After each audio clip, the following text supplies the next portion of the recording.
పాలు వచ్చేసి mostly adulteration అనేది వాటర్తో డైల్యూట్ చేస్తారు. థిక్నెస్ కోసం అని స్టార్చ్, గంజి పిండి, మైదా ఇలాంటివి యాడ్ చేస్తూ ఉంటారు. అండ్ దెన్ ప్రోటీన్ కోసం యూరియా కలపడము, లైక్ నైట్రోజన్ కంటెంట్ కోసం ప్రోటీన్. మనకు నార్మల్గా పాలలో ఉండేది కేసిన్ అనే ప్రోటీన్ ఉంటుంది, అది డైల్యూట్ చేసినప్పుడు తగ్గిపోతుంది కాబట్టి ఆ ప్రోటీన్ కంటెంట్ పెంచడానికి యూరియా యాడ్ చేస్తుంటారు.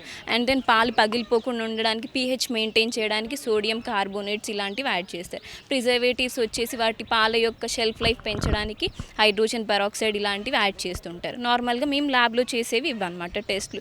ఒకటి మనకు పిండి పదార్థాలు ఏదైనా కలిపి ఉంటే అయోడిన్ టెస్ట్ చేసినట్లయితే పాలు వెంటనే బ్లూ కలర్గా మారిపోవడం అలా ఉంటుంది. నార్మల్ పాలు అయితేనేమో ఏం చేంజ్ అవ్వదు, లైక్ ఏదైనా అడల్ట్రేషన్ స్టార్చ్తో అడల్ట్రేట్ చేసి ఉంటే వెంటనే కలర్ అనేది మారుతూ ఉంటుంది. ఇది వచ్చి మనం నార్మల్ మిల్క్ అని ఐడెంటిఫై చేసుకోవచ్చు. బ్లూ కలర్గా మారిపోయింది కాబట్టి దాంట్లో స్టార్చ్ యాడ్ చేశారని మనం అర్థం చేసుకోవచ్చు.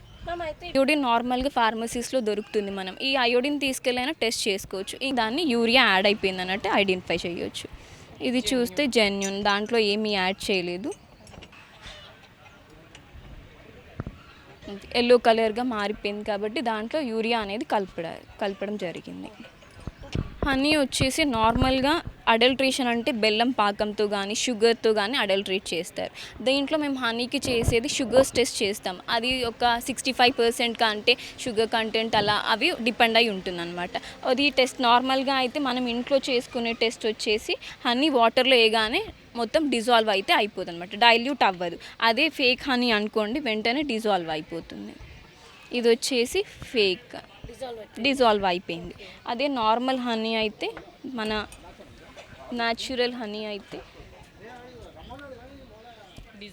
డిజాల్వ్ అవ్వదు. ఇలా ఐడెంటిఫై చేయొచ్చు మనం. నార్మల్గా ఇది ఇంట్లో చేసుకునే టెస్ట్ వాటర్లో. అదే ఫేక్ అనుకోండి, వెంటనే వాటర్లో డిజాల్వ్ అయిపోతుంది. ఇప్పుడు ఇది మనకు 2 టీ పౌడర్లు ఉన్నాయి. అయితే ఇది ఏది జెన్యూను, ఏది అడల్ట్రేషన్ అనేది మనం ఇప్పుడు ఏదైనా వైట్ పేపర్ అవైలబుల్ ఉన్న వైట్ పేపర్ తీసుకొని అందులో కొంచెం టీ పౌడరు ఇలా కొంచెం శాంపుల్ తీసుకొని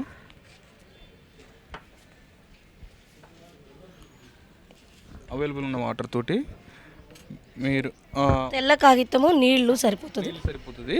సో మనము ఇలా వేయగానే ఇమీడియట్గా కలర్ స్పాంటేనియస్గా కలర్ రిలీజ్ చేస్తే టీ పౌడర్లో సింథటిక్ ఫుడ్ కలర్ వాడినట్టు. అడల్ట్రేషను వాళ్ళు ఏది వాడారో ఏందనేది మేము మ్యాక్సిమం వాళ్ళు సన్సెట్ ఎల్లో, టాటాజన్ యూజ్ చేస్తుంటారండి.